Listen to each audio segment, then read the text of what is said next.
Hi everyone, my name's Pan. Welcome to another edition of Bluebird Corner, the Cardiif City fans podcast. So today's pod, we're looking back at City's game at Edgeley Park, Stockport County. City getting a point in the last kick of the game, really enough. A header from Salic to retain Cardiif City's unbeaten run to the start of the season, which obviously you have to go back over, 17 years, 2008. So it's a fantastic achievement by manager and a mainly young team to keep an unbeaten record against a side that I predicted at the beginning of the season with the league. I still think they will be in and around the top 3 or 4. Their manager, Dave Chandler, as I said, he's one of the best managers in the lower leagues. So it was a big achievement for City to get something out of a game, which, let's be honest, Stockport deserved to win. They dominated the game. They were very direct. They had a high press. I think that was their best game of the season so far, but that is what Dave Chandler expects from his team. As for City, I was really surprised with BBM. Now, let's be honest, right? We're unbeaten. We're top of the league. We're in the third round of the League Cup. You can't be critical of the manager. We're playing good football. We're scoring goals. We haven't conceded any goals in the league from open play. And, you can't be critical of the manager in terms of what he's done to this side. 15 players out, 10 million saved off the wage bill. Obviously all the talk about Tan out has gone out the window for now. We're doing so well. We've got a fantastic game to look forward to against Bradford on Saturday. And that should bring in a crowd of 4,000 plus. Bradford will bring down 3,000, no doubt, second in the league. So there's a lot to look forward to. But I wanted to talk about a couple of minor negatives that I would say, in terms of the side. I was really surprised that Perry NG started. City fans will know that Perry NG been there for a number of years, played the season a couple of years ago in what was a poor City team. Didn't perform well last season, was part of that defence that conceded a lot of goals and was the reason we were bottom of the table. And I know Capaccio was played in the Wales team against Canada, and he really struggled against an international rated winger. Obviously you could tell that he was not out of his depth is the wrong word. I think it's probably too soon for him to be playing international football, but he got that exposure.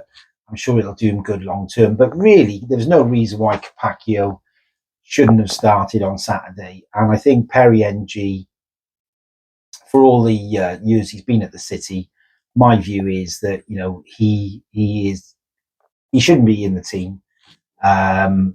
I think obviously the penalty that was conceded was a penalty, and as I said, he's made a number of mistakes in defence for us over the last year or two. I think with Osho coming in, we haven't seen him yet, so we've got to give credit to the manager. He knows better than us in terms of when to put him in, but Osho can play right back as well as centre back. So I think Perry NG could end up being number 3 right back, and I think it wouldn't be surprising in January if he does go. In saying that, I've heard from inside the club, from someone I know, that no one came in from Perry NG in the transfer window.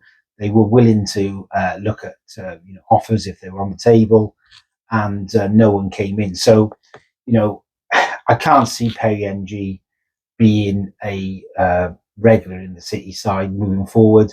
It was a 5 out of 10 performance from him. He's been averaging around about 5.5 after 10 in terms of his performances for City over the last year or so. And I think he's going backwards, not forwards. So that's one position I was surprised about. And I think in hindsight, easier said than done, but I think Capaccio should have played. I think we did have more possession. I think it was 53-47. We normally end up with 65 plus in games. And I think that with Capaccio in the side, and also Dylan Lawler, which I was surprised about. He was involved in the Welsh squad. I don't think he played against Canada, so there's no reason for him not to start. I can sort of understand a little bit behind the manager's thinking in terms of, Wootton is an old-fashioned centre forward, 6'3", 15 stone plus, puts himself about. But I think Dylan Lawler, he's done well so far. Yeah, there's been moments with high balls, especially the direct play that we've seen one or two times from sides where he's been a bit vulnerable. But it's about experience, isn't it? And he's been brilliant with the ball at his feet. I think Capaccio and Lawler, if they'd started, I think we probably would have got more possession. Who knows if we would have still conceded a goal. But again, no goals conceded in open play from City in the league, which is incredible so far. So that's credit to the team. But I think myself that Perry MG and Chambers, we've said all along that he's not a centre half. He is in a difficult position in the terms that Ryan Wintle is doing so well in that 6 role. And I think Callum Chambers' role for City is cover really for Ryan Wintle. I think he's been effective as a defensive midfielder, but not as a centre back. And again, a performance of 5 out of 10 from Chambers in that role. So I think there's 2 positions there that will change for Saturday, and I'd be very, very surprised if Capaccio and Lawler don't come back. And also Kean Ashford. I do like Kean Ashford, but I think he is going to be under extreme pressure from the new lad from Chelsea, Kellyman. And again, I wouldn't be surprised if he starts on Saturday.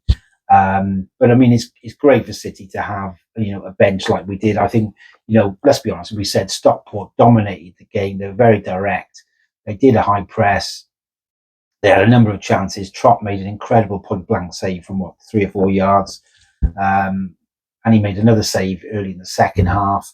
And it was only until really I'd say the subs came on that things started to get a little bit better. I think the last 5-10 minutes, we sort of got more control in the game. Brilliant cross from Willock, who's been magnificent under the new manager, and Salic, well done again. He works so hard for the team, and he really doesn't give up. And I mean that was justice for his endeavour in the game. Didn't get many opportunities, didn't see much of the ball, but he's there till the final minutes. And I remember a game against Millwall last year where he did something similar.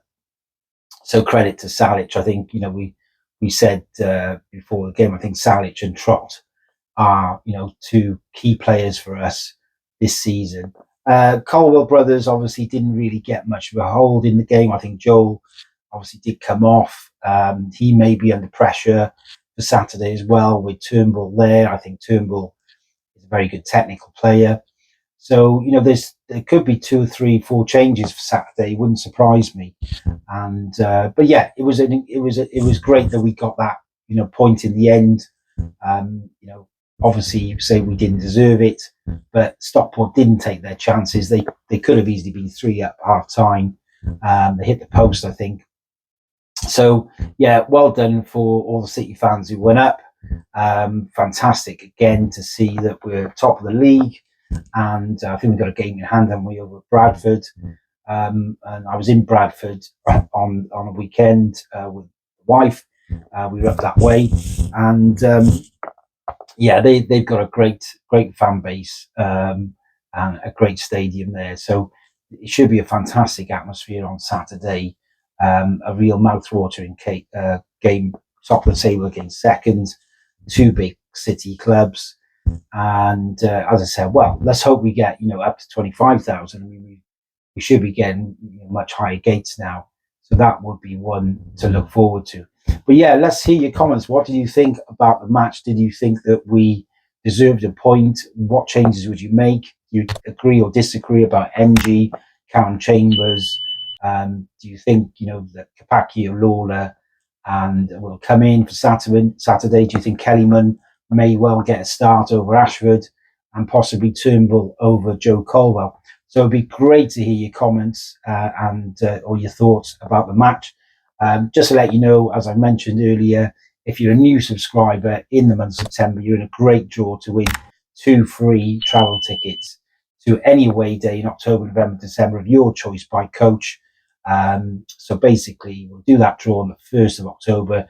If you do win that prize, you just tell us which away game you want to go on coach by, and we'll pay that for you.